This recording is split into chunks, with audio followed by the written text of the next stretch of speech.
Acompanhe agora resenha com o promotor, informação, prevenção e conscientização aqui na sua Rádio Monte Roraima, uma parceria com o Ministério Público Estadual.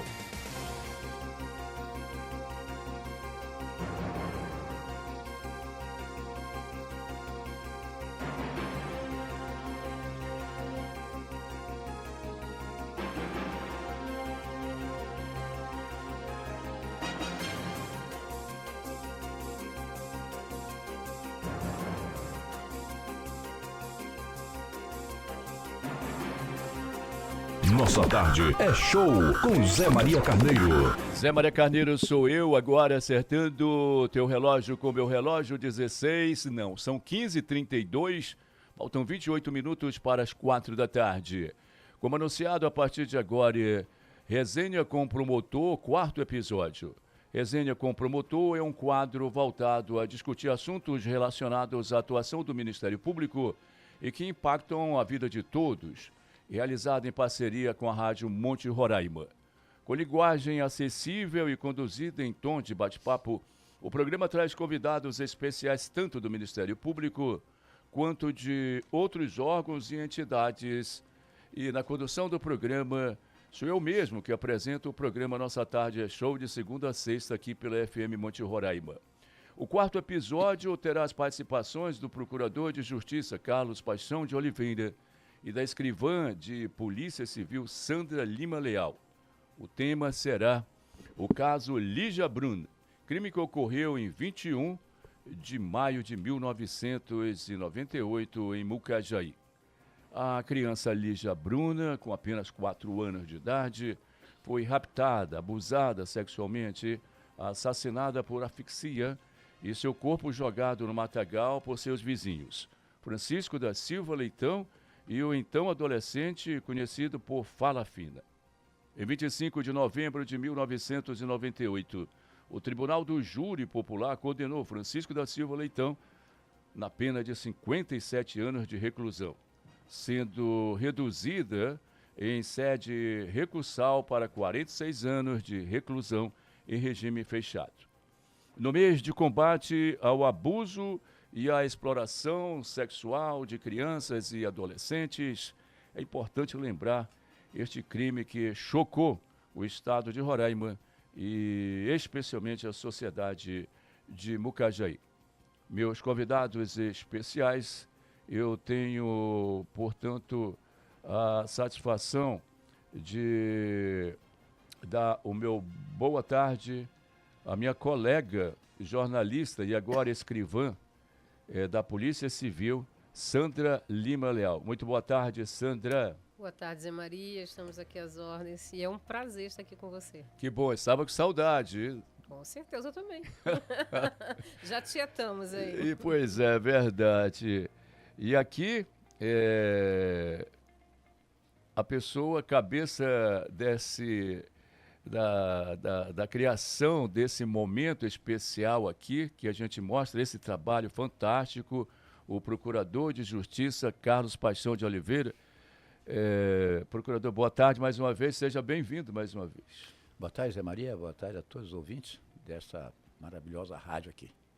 Bom, hoje é o quarto episódio e hoje completou o aniversário, né, dia 21 de maio. Esse episódio aconteceu em 21 de maio de 1998, denominado caso Lígia Bruna. Exato. Aí eu gostaria que o senhor desse assim, as pinceladas para a gente começar a mostrar para o nosso ouvinte como é que foi essa caminhada. Perfeito, Zé Maria. Zé Maria, nessa época, aí no dia 21 de maio de 98, eu tinha 2 anos e pouco do Ministério Público. Certo. Eu era titular da promotoria de Caracaraí. Mucajaí havia sido criada. Sim. E eu estava na comarca lá de Caracaraí quando os policiais ligaram que havia notícia desse crime e que haviam identificado os criminosos, que a princípio seriam todos adolescentes, 2 seriam adolescentes, e que a população estava enraivecida, querendo fazer justiça com as próprias mãos, inclusive apedrejou tanto a delegacia quanto o destacamento da Polícia Militar. Lá em Mucajaí. Lá em Mucajaí. Eu falei para eles, ó, leva para Boa Vista, mas não tem quem mande. Então está autorizado. Pedi para que eles, com a PM lá, travassem a ponte, eles tomaram uma distância para trazer os então adolescentes para cá. E assim fizeram e conseguiram. Os dois eram adolescentes? A princípio disseram que sim. Ah, entendi. Mas aí vai ter o desdobramento. Vai ter o desdobramento, que daqui a pouquinho a gente fala desse adolescente que era o Fala Fina. A minha colega, e hoje escrivã de polícia, trabalhava em um jornal aqui da cidade de Boa Vista, Era no antigo jornal Brasil Norte, né? no Brasil Norte. Jornal Brasil Norte. E aí o nosso editor era o Humberto Silva, Humberto Silva, meu Saudoso querido Humberto e Silva. amado Isso. Humberto Silva, pai do nosso colega Kaique.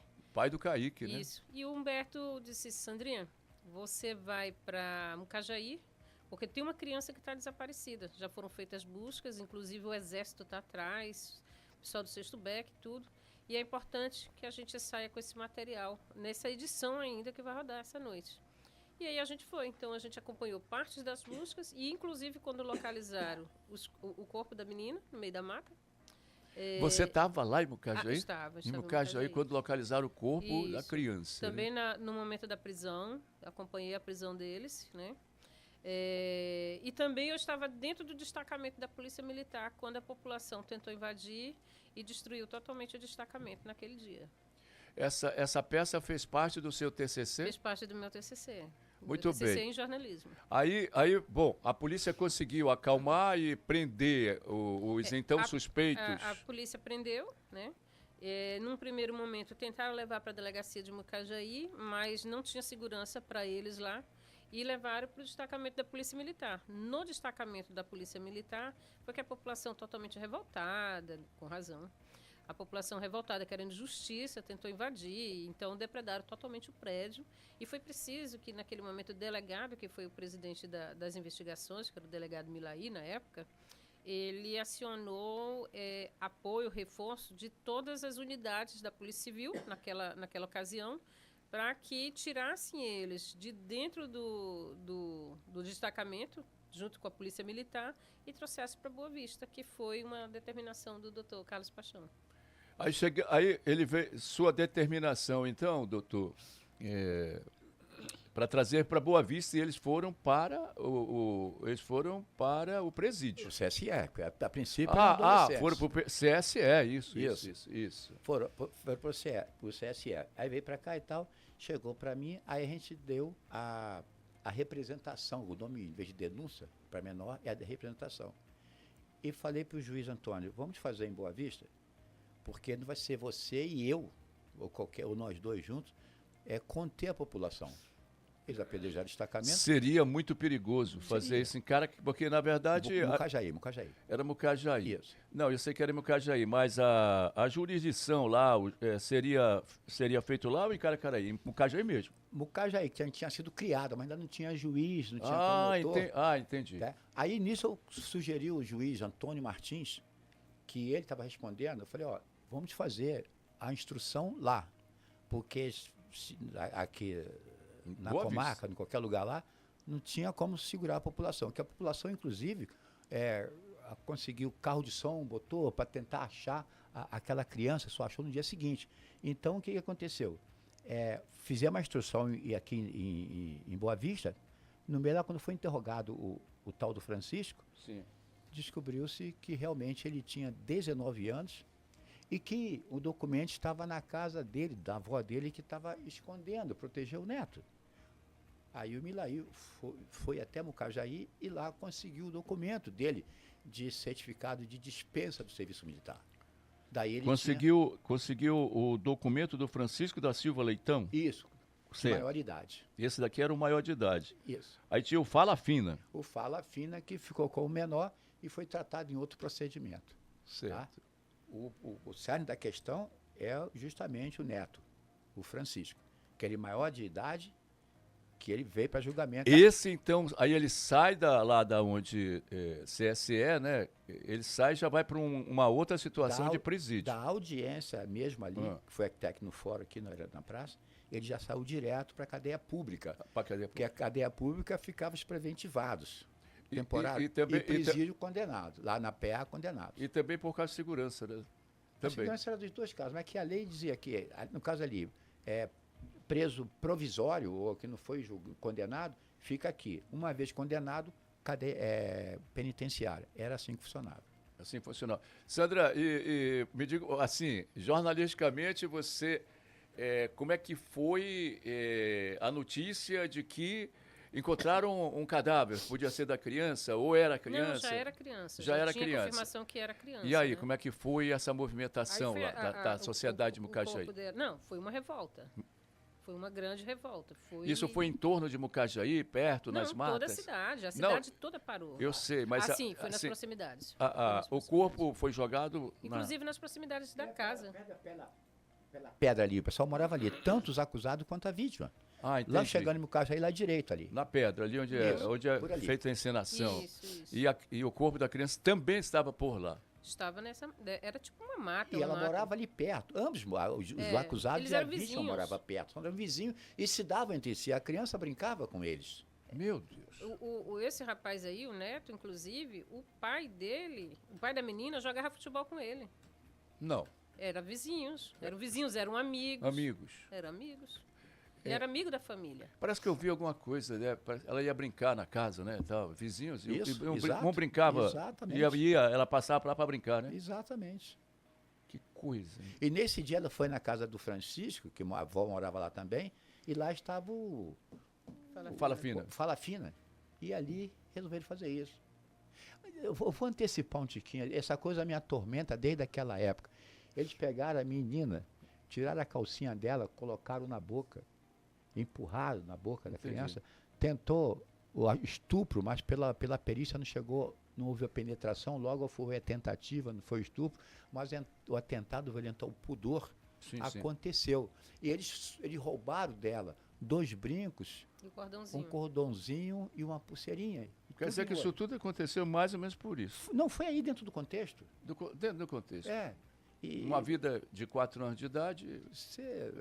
Aí a criança, o perito disse que ela morreu devagar botou a calcinha, foi pra traqueia, ficou presa e asfixiou. Exato. Foi uma morte terrível. Eu percebo que isso. Depois eu quero também a opinião da Sandra, mas eu percebo o senhor se entalou, né? Como é que o senhor no jurado lá, como é que foi? No julgamento? É. Olha, até hoje eu me seguro, porque o negócio foi terrível. Né? Eu vou até antecipar o negocinho. Quem era João Otávio? Quem é João Otávio?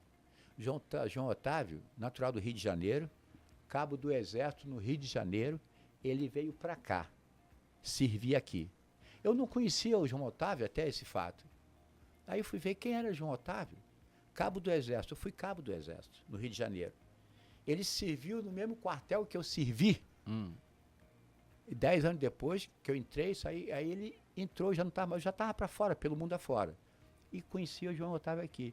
Ele foi cabo do Exército, servimos no mesmo quartel, tiramos serviço como soldado nas mesmas guaritas. E chego aqui e encontro nessa situação, foi desgraçado, o termo é esse, para todos nós. Eu imagino. Você acompanhou a comoção pós isso em Mucajaí? Porque já que você é uma das peças do seu TCC, você deve ter acompanhado, né, Sandra? Sim, eu acompanhei quando encontraram o corpo dela, né, a prisão deles. Eu acompanhei dentro do destacamento da PM, porque eu estava dentro do destacamento da PM quando eles começaram a jogar pedra, pau, bomba, molotov, né, que chama? Eles coquetel caseiro, e, enfim, depredou totalmente, o destacamento ficou totalmente depredado, né? Aí, e acompanhei na hora da saída que conseguiram colocar eles na viatura, dentro da viatura, para sair. Porque eles ficavam batendo na viatura e a viatura... ficava de um lado para o outro, né? Foi uma loucura. Foi uma loucura para tirar eles dali. Então, assim, foi uma comoção muito grande, foi uma coisa muito triste. Eu, particularmente, foi um dos casos nesses... Tem o quê? 30 e poucos anos que eu acompanho polícia, foi um dos mais pesados para mim. Graças aos briosos policiais, tanto civil quanto militar da época, que a população não fez justiça com as próprias mãos. Porque ia sair mais 2 mortos, né? Isso. Ia sair 3 mortos. Isso. Então, o negócio, os policiais agiram perfeitamente, muito bem, tanto civil quanto militar, conseguiram conter e trazer para Boa Vista. Doutor Paixão, e o menor? Bom, aí a gente... Bom, aí o menor ficou na casa que... no CSE. O menor foi tratado pela Infância e Juventude. Não foi o que acompanhei, foi outro colega, não sei como é que foi. Mas ele respondeu, mas o menor não responde. Ele fica ali, depois chega a idade e vai embora. Né? Ele não fica igual ao outro. O menor, o tratamento é outro, a pena é outra, não fica essa coisa toda, sabe?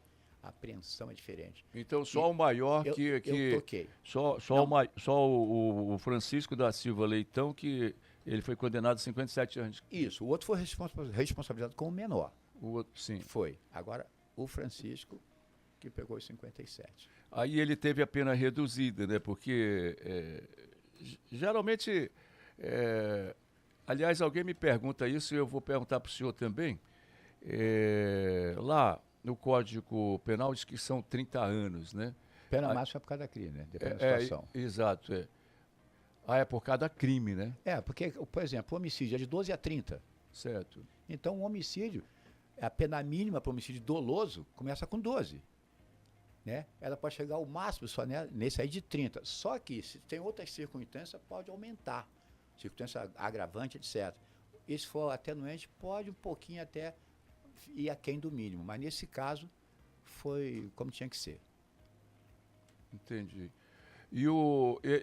Bom, no corpo de jurado, que ele foi levado ao júri, né? Sim.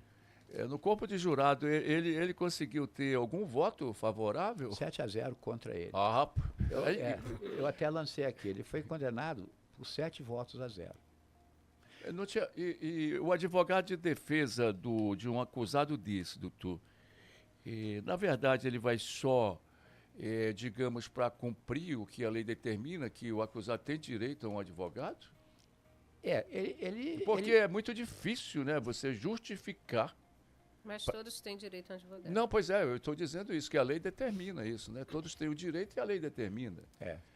Mas eu estou falando a posição do advogado, que é muito difícil ele justificar uma posição do seu cliente, não é verdade?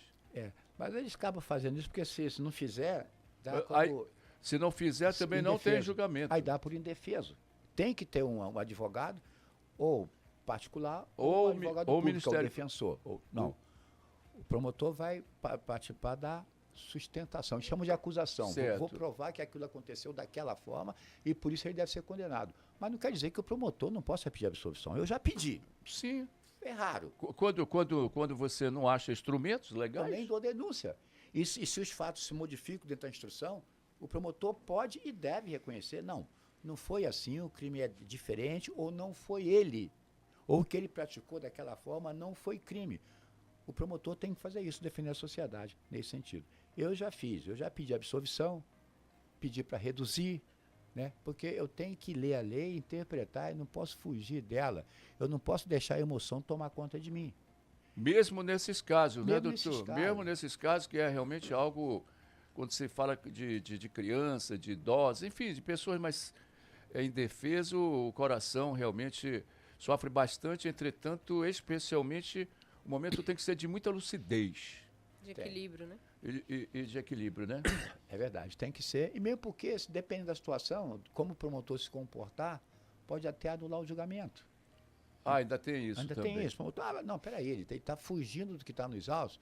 Se ele fica tomado pela emoção, ele extrapola, ela anula. Então não pode. O promotor tem que ter serenidade e firmeza. E é para isso que o camarada tem, o promotor tem, como eu sempre faço, nesses casos, agora que eu estou no segundo grau, não faço, mas eu ia no local do crime, em quase todos, quando tinha muita repercussão, porque era complexo, eu ia para o local do crime. Sempre achava alguma coisa no local do crime que não tinham achado e levado para os autos do inquérito. E se desse tempo, eu trazia para dentro do inquérito e mostrava para os jurados. E lá na frente, se o jurado não concordasse com o que eu estava dizendo, não tem problema, eu recorria para o tribunal. Tanto que a defesa recorreu, o tribunal baixou 11 anos da cadeia. Eu não baixaria, mas foram os desembargadores que decidiram lá, baixaram de 57 para 46. Você assistiu esse júri, Sandra? Assisti, eu estava lá. Você também estava lá, né? Acompanhei. Porque, assim, eu penso que no jornalismo a gente não pode ser tão superficial assim. É verdade. Principalmente esses casos de grande repercussão, né? Você É. tem que ir na profundidade Isso. do caso, acompanhar direito, ouvir promotores, em todo o meu material. assim, Você, de você, polícia, você ouviu todas as partes? todas as partes foram ouvidas por mim, inclusive o Neto. Eu entrevistei ele dentro da cadeia pública. Inclusive O infrator. o infrator, né? É, eu consegui entrevistá-lo dentro do presídio. Eu, Humberto Silva, Humberto. somos lá. Eu, Humberto, e tinha mais um outro, acho que era o Jader Souza na época, que era o fotógrafo. O fotógrafo, o que Jader. estava conosco, é. Me diga uma coisa, o que que ele, na oportunidade, falou para você? Na realidade, ele manteve mais silêncio do que falou, né? Entendi. Ele não queria falar. Não queria falar. Até porque eu acredito que a pessoa nem tem muito o que falar também, né? Porque Injustificável, né? injustificável o que ele fez. Não tem justificativa porque ele fez. Agora, uma coisa Como assim é que você colocou no seu TCC, assim, a parte final? A parte final do meu TCC foi a Não, a entrevista parte com o pai da Lígia sim, anos depois. Foi, né? Foi anos depois, a entrevista. Que, assim, Ele já tinha se eu recuperado? já estava finalizando meu TCC, e aí eu fui entrevistar o Dr. Carlos Paixão. Aí eu disse assim a ele, poxa, eu queria muito falar com o pai da Lígia Bruna, porque eu soube que ele estava foragido, o Neto, né? Tinha fugido do sistema prisional. Um período aí que muita gente fugia, né? Sim. E aí ele disse, não, ele está aqui em Roraima. Eu disse, não, ele foi embora. Eu disse, não, está aqui em Roraima. Eu disse, mentira. Aí ele me passou o contato e eu fui até o Sexto Beck, onde eu consegui falar com ele, né? Anos depois de tudo isso, né? Qual a sensação da família, se eles entendiam que tinha sido feita justiça e tudo. E ele me relatou uma coisa que eu guardei assim pro meu coração. Achei muito forte, que ele estava contando da experiência que eles saíram daqui, de Roraima, e que foram embora para um outro estado, eu não me lembro agora qual estado ele estava morando, e lá nesse estado o sonho dele era que ele tivesse outros filhos, né? Sim. Só que a esposa dele, na ocasião da morte da Lígia, ela tinha perdido um bebê, eu acho que tinha 15 para 20 dias que ela tinha perdido uma criança, essa criança tinha nascido e terminou morrendo em seguida, e logo depois veio a tragédia com a Lígia, né? Então foi assim, bem pesado para essa família. Meu Deus do céu. E ele começou a entrar num desespero, porque os médicos diziam que ela não podia mais ter filhos, né? Pelo menos foi isso que ele me relatou na Entendi. ocasião da entrevista com ele. Entendi. E aí o que aconteceu? Ele começou a ter sonhos com a Lígia. E com o irmãozinho que morreu. Que eu não me lembro agora se era menino, se era menina, mas começou a sonhar com essas duas crianças. E no sonho delas, elas diziam a ele que o irmão iria para os braços deles, que a mãe dela teria outros filhos. E que ela, Lígia Bruna, estava aguardando essa criança que viria até eles. Coisa. Aí ele começou a sonhar que essa criança vinha e fez inclusive ele até falou isso para mim, que ele fez uma promessa à Nossa Senhora de Aparecida, de que se de verdade a mulher dele engravidasse, ele ia pagar essa promessa lá em Aparecida, que seria São Paulo, né? Sim. E aí ele disse que ele começou a dizer para a mulher dele que essa criança ia vir, que ela ia engravidar, que a Lígia tinha dito para ele, que a filha dele tinha falado com ele, aquela coisa toda. E a família começou a achar que ele estava ficando louco. E aconteceu? Aconteceu. Aconteceu. Aí ele disse, inclusive, quando Nasceu? eu fui entrevistá-lo, essa Ah. criança já estava, se eu não me equivoco, com 16 anos. Oh, coisa boa. De arrepiar. Meu Deus do E ele céu, de pagou a arrepiar. promessa, Coisa ele boa. contando para mim que ele pagou a promessa e tudo. E é o filho da promessa O deles. filho da promessa. Meu querido Procurador de Justiça Carlos Paixão, esse mês é o mês de combate ao abuso e exploração sexual de crianças e adolescentes. Exatamente. Diante do que a gente conversou hoje, qual o recado você deixa para a sociedade, para a gente concluir nosso programa aqui hoje? Que é bom colocar isso para a sociedade, é bom para que a sociedade possa entender e também nos ajudar a evitar esses abusos com as crianças e adolescentes. Esse caso ocorreu no dia 21 de maio de 98. Isso. Essa data aí do combate à exploração sexual, ela é de dia 18 de maio de 73, quando a menina Araceli Cabreira Sanches Crespo, com apenas 8 anos de idade, na cidade de Vitória, no Espírito Santo, também foi morta, em condições semelhantes. Em condições semelhantes. Então, o que eu digo é para os pais redobrarem os cuidados com os seus filhos, principalmente meninas. O que dá para fazer isso? Porque você vê que esses dias mesmo saiu mais um caso. O padrasto estuprou 2 crianças. 2 crianças. Verdade. Que não De 6 para, e 10 anos. É, Consumado, inclusive. consumado. Não para nunca isso aí. Não sei o que é. Agora tem mais um outro abuso, né? Que não só esse físico, mas pelo telefone, né? Então os pais têm que ligar mesmo, tem que ficar antenado, E né? esse negócio de criança com celular à vontade é um perigo doido, né? Então a gente tem que ficar ligado, né? doutor Zé Picasso? Maria, também só voltar um pouco na fala da colega ali,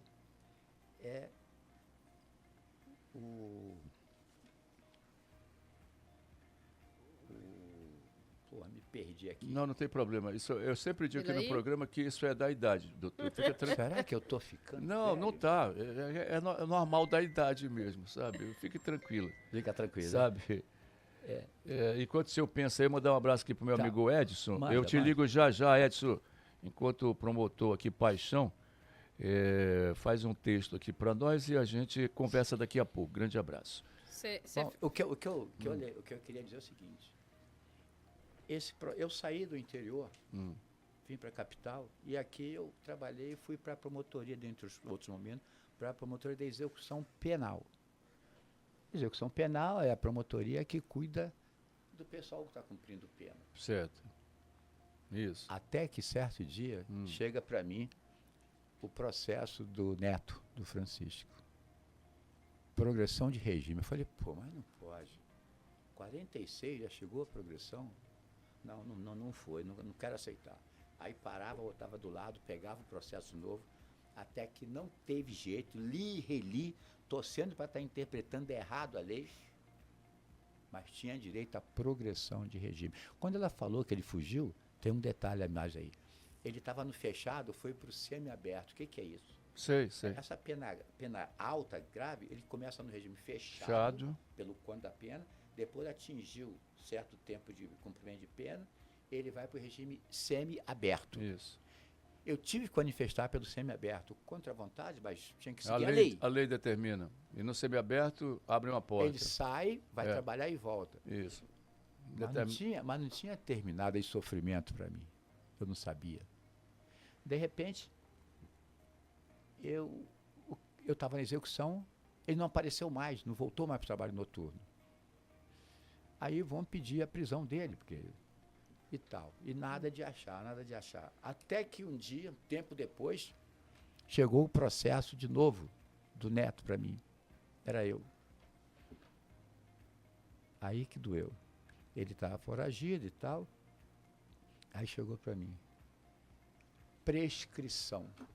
Porque você tem prescrição antes de você ser denunciado, depois de ser condenado.